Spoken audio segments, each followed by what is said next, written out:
Hi friends. ఈరోజు ఒక చిన్న కథతో నేను వచ్చాను. చిన్న కథనే కానీ అది నాదే. ఇంకొకటి ఏంటంటే పెళ్ళైన కొత్తలో నేను కొన్ని విషయాలు మీకు ఈరోజు షేర్ చేయాలనుకుంటున్నా. ఏంటంటే మా అత్తమ్మ, మా మావయ్య వాళ్ళు చాలా అంటే చాలా మంచివారు. మా ఆడపడుచు కూడా చాలా చాలా ఫ్రెండ్లీ నేచరు. అందరూ మా వారు కూడా చాలా చాలా మంచివారు. కానీ ఎక్కడైనా సరే అది లవ్ అయినా, అరేంజ్ అయినా పుట్టినింటి నుండి మెట్టినింటికి వస్తున్నామంటే మనకు కొత్తనే. అంటే ఏది చేయాలన్నా, అసలు వంట చేయాలన్నా, ఏదైనా పని చేయాలన్నా, ఇది వీళ్ళకి నచ్చుతుందా లేదా? ఎలా చేయాలి? ఫస్ట్ ఆఫ్ ఆల్ నాకేమి రావు. ఏమి రావు. అన్నీ నాకు మా అత్తమ్మనే దగ్గరుండి నేర్పించింది. ఒక అమ్మలాగా నన్ను చూసుకుంది మా అత్తమ్మ. కానీ ఎక్కడో ఒకటి అమ్మ, నాన్న, అన్నయ్య, తమ్ముడు గుర్తొచ్చినప్పుడు అదొక బెంగ అనమాట. మరీ చాలా దూరం, చాలా లాంగ్ వచ్చేసినాను.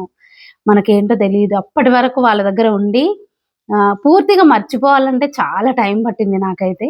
కానీ ఎలాంటి విషయము నేను అక్కడ ఉన్న అమ్మకు గాని, అన్నయ్యకి గాని, తమ్ముడికి గాని ఎవరికీ నేను తెలియనివ్వలేదు. అంటే నేనేదైనా బాధపడుతున్నా, నేనుండను, నేనెళ్ళిపోతా ఇట్లాంటివి ఏం చెప్పలేదు. ఇంకొకటేంటంటే ఇక్కడ ఇంక నేను అన్నీ నేర్చుకోవాలి, పని చేయాలి, మంచి కోడలిని అనిపించుకోవాలి. ఇట్లాంటిది నా మైండ్‌లో బాగుందనమాట. కాకపోతే నన్ను బాగా ఇబ్బంది పెట్టిన ఒక విషయం ఏంటంటే కా భాష. మీకెవరికైనా కా భాష తెలుసా? నిజం చెప్తున్నా, నాకు మాత్రం పెండ్లయిన తర్వాత మా అత్తమ్మ వాళ్ళ ఇంటికొచ్చిన తర్వాత నేను ఆ కా భాష వినడం అక్కడేనండి. అసలది నన్ను ఎంత బాధ పెట్టిందంటే, మా అత్తమ్మ వాళ్ళ ఇంటికి ఎవరొచ్చినా మా ఆడపడుచు వాళ్ళతో కా భాష మాట్లాడుకుంటున్నారు. మంచి ఈజీగా గడగడ నాకసలు ఒక్క ముక్క అర్థం కాకపోయేదనమాట. ఇంకొకటేంటంటే అక్కడ నేను కొత్త.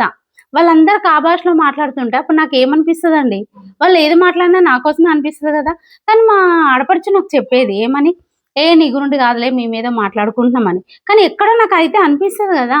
అరే! ఈ కా భాష ఏంటి? దీని అంతేంటి? ఈ కా భాష అంతు చూద్దాం అనిపించింది. నిజం చెప్తున్నా, ఎట్లా అంటే మనం గదా 10థ్ క్లాస్‌ని దాటాలనే ఎలా ఉంటదో అది మెంటల్ టెన్షను. ఆ కా భాష మీద నేను చిన్నప్పటి ఫైటే చేసినాను. మా ఆడపడుచుని పక్కకు పిలిచి అడిగా, "బుజ్జి ఈ కా భాష మీరెలా నేర్చుకున్నారు? నేనెలా నేర్చుకోవాలి? ప్లీజ్ నాకు చెప్పు" అనేసని అడిగిన. ఆమె నాకు చెప్పింది, "ఏం లేదు పద్మావతి, ఒక పదం ఉంటది గదా! ఒక సెంటెన్స్ ఉంటది. ఇప్పుడు నా పేరు పద్మావతి. ఆ పద్మావతి ముందు క, ప, క, మ, క, వ, క, తి. ఇలా నా పేరు నీల. కానీ కల ఇలా అత్తమ్మ అంటావు గదా! కాకత్తకమ్మ. ఇలా నాకు చెప్పి ఇంకా వదిలేసింది తను. ఒక్క 2 డేసేనండి నాకు టైం పట్టింది అది నేర్చుకోవడానికి. ఒక 2 డేస్‌లో కా భాష నాకొచ్చేసింది. ఏంటంటే ఈ విషయము మా ఆడపడుచుకు కొంచెం తెలుసు. వచ్చిన చుట్టాలకు తెలీదు. వాళ్ళేం జేసినారంటే వచ్చినారు. నేనేదో పని జేస్తున్నా. మా ఆడపడుచొచ్చి మా ఆడపడుచుతో అంటుంది, "ఏ కమ్మి కవకదికన కనకల్లక కౌకందికక కదా కాకమెకకు కతకెల్ల కపకెంట కవకెద్ద కమా కాకన్నకరు." అంటే వాళ్ళు కా భాషలో ఏమన్నారంటే, మీ వదిన నల్లగుంది గదా! ఆమెకు తెల్ల పెంట ఏద్దామా అనేసన్నారు. అది నాకు అర్థమైపోయింది. ఎందుకంటే నేను కా భాష నేర్చుకున్నా. నాకర్థమైపోయింది. డైరెక్ట్ ఇంక వెంటనే ఇలా ఫేస్ తిప్పేసి మా ఆడపడుచు వైపు ఐ కాంటాక్ట్ ఇచ్చాననమాట. ఇచ్చిన వెంటనే తను ఆమెకు చెప్పి, "మా వదినకి కా భాష వచ్చు" అని చెప్పేసింది. అది ఫస్ట్ మిస్టేక్ లాగా చూసి, ఏందక్కా అని ఏంటి ఇట్లా అని మళ్ళీ నా పని నేను చేసుకున్నాను. నెక్స్ట్ డే మా చుట్టాలందరున్నారు. మా బావ వాళ్ళొచ్చారు. కొత్త గదా నేను. ఏదో నాకు పని జెప్పాలనుకుంటారనమాట వాళ్ళు. జ్యూస్ తీసుకురాపో, అది తీసుకురాపో, ఇది తీసుకురాపో అని. నాకేమని జెప్పిందంటే, మా అత్తమ్మ ఏం జెప్పిందంటే నాకు, "అరే! బావోళ్ళొచ్చిండ్రు గదా పద్మావతి, టీ పట్టుకరాపో" అన్నది. సరే అని నేను వెళ్తున్నా. ఈ వెళ్తున్న గ్యాప్‌లోనే మా బావ అందులో ఒక బావ మా ఆడపడుచుతో అంటున్నాడు, కమ్మి కవకతికన కటి కపికడితే కయకెలు కక్క కస కచ్చి కపకొయకన కట్టు కవకస కన కౌకస కది కాకన్నకడు.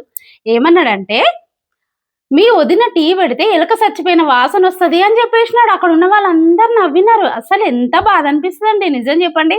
ఇలాంటివి నేను కా భాష నేర్చుకున్నాక బయటపడినాయి. అంతకు ముందయితే వాళ్ళెన్ని మాట్లాడుకున్నారో నాకు తెలీదు. అప్పుడైతే నాకొచ్చేసింది.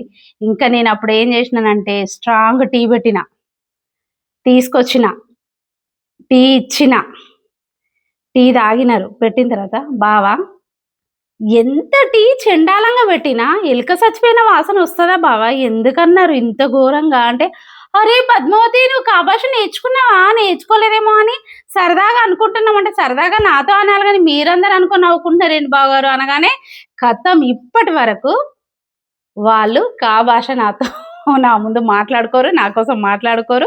ఇప్పుడు గూడా వాళ్ళు ఇంకెక్కడైనా రిలేటివ్స్ పెళ్ళిళ్ళకి గాని ఎక్కడికైనా వెళ్తాం గదా! వాళ్ళేదన్నా నాకు చెప్పాలనుకో, వాళ్ళు భాషలోనే జెప్తున్నారు. అలా నేర్చేసుకున్నా అనమాట. నిజంగా అదేంటో గాని మనము నేర్చుకోవాలి, అది మనకు రావాలి అనుకున్నామనుకో, భలే నేర్చుకుంటాం. మీకు కూడా ఎవరైనా భాష తెలిసిన వాళ్ళుంటే ప్లీజ్ కామెంట్ చేయండి. ప్లీజ్ సబ్స్క్రైబ్ చేసుకోండి. మీకిది నచ్చినట్టయితే లైక్ చేయండి, షేర్ చేయండి, సబ్స్క్రైబ్ చేసుకోండి. Thank you so much. Please నాకు సపోర్ట్ చేయండి, బ్లెస్ చేయండి. ప్లీజ్. Thank you.